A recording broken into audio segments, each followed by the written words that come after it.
नमस्कार। अगर भारतीय रेलवे में नौकरी पाने का सपना है तो साल 2026 एक ऐसा ऐतिहासिक मौका लेकर आ रहा है जो शायद पहले कभी नहीं आया।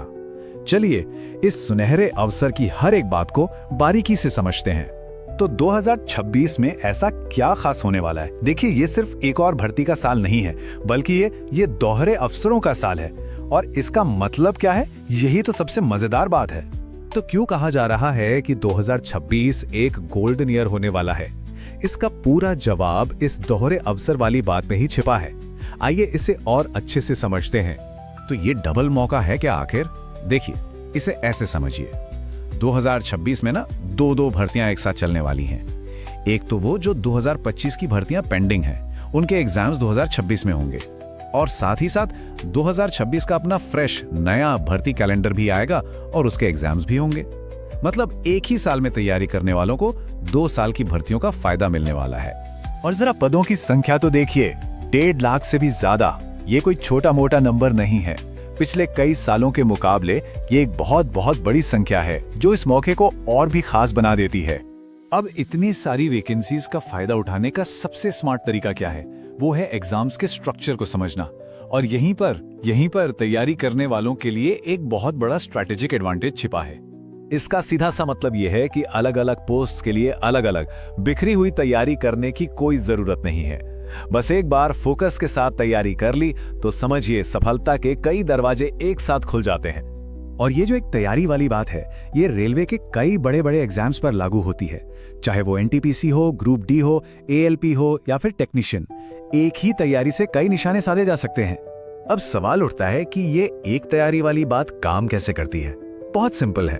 देखिए, ज्यादातर रेलवे एग्जाम्स में जो सिलेबस है, जो पैटर्न है और जो एलिजिबिलिटी है, वो काफी हद तक एक जैसी होती है। मतलब जो कोर्स सब्जेक्ट्स हैं जैसे मैथ्स, रीजनिंग, जीके या साइंस, वो लगभग हर एग्जाम में वही रहते हैं। इससे तैयारी करना बहुत आसान और स्मार्ट हो जाता है। अच्छा, मौका तो समझ आ गया, पर अब तैयारी कैसे करें?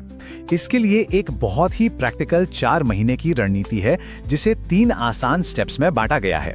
ये सिर्फ कोई लिस्ट नहीं है, बल्कि एक पूरा प्रोसेस है। सबसे पहले अपनी नींव मजबूत करें, टॉपिक वाइज सिलेबस खत्म करके।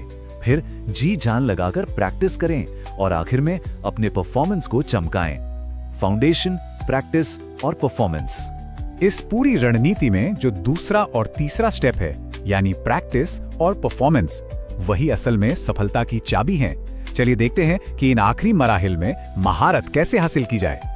तैयारी का एक गोल्डन रूल याद रखना है। नए पैटर्न के पीछे भागने से कहीं ज्यादा जरूरी है पिछले सालों के क्वेश्चन पेपर्स को हल करना।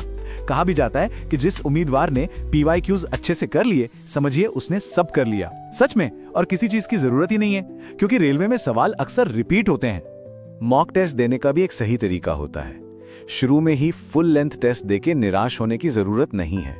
पहले 2 महीने सिर्फ चैप्टर वाइज टेस्ट पे फोकस करें। जब आधी से ज्यादा तैयारी हो जाए, तब फुल लेंथ मॉक टेस्ट पर आएं। इससे आत्मविश्वास बढ़ता है। और हाँ, ये याद रखें कि मॉक टेस्ट का मकसद सिर्फ स्कोर देखना नहीं होता। अरे वो तो एक टूल है जिससे अपनी कमजोरियों का पता चलता है, ताकि ये मालूम हो सके कि मेहनत कहाँ और करनी है। स्पीड और एक्यूरेसी सुधारने का ये सबसे अच्छा तरीका है।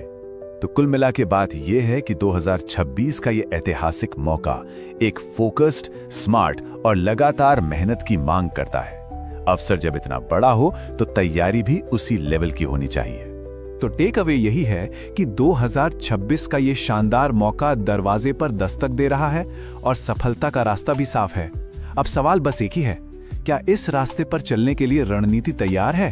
क्योंकि मेहनत ही आखिरकार मंजिल तय करेगी।